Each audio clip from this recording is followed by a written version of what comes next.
Hi, I'm Nick Williams. And I'm Delaney George. Welcome to 4-Minute Friday Fun, coming from Central Middle School this time. Today we're going to learn about a Google tool called Google Sites. So Google Sites is what?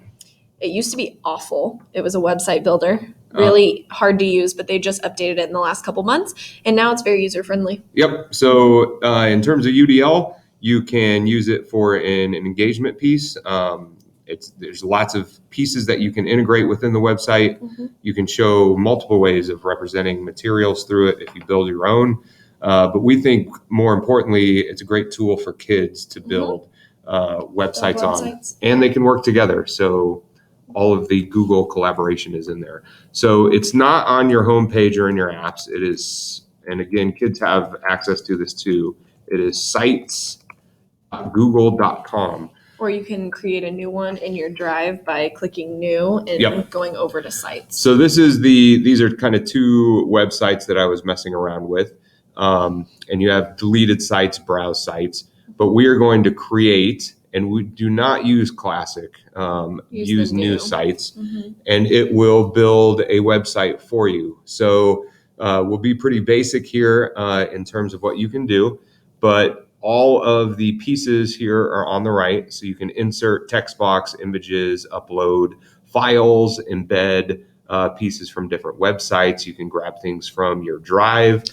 You can embed things from YouTube, if they calendar, put things map. On YouTube, though, it'll still be blocked for elementary, though. Yeah, be aware of that. You can upload videos to your Drive and then share that embed code.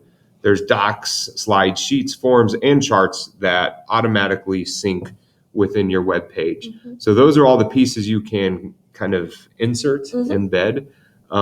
Pages is like, this would be your home page, or you could have one, let's say you're building one about dogs or the different types of dogs. You could have a page for every type of dog that you could assign out to kids essentially, and build, and they could work on their own pages. And, Yep.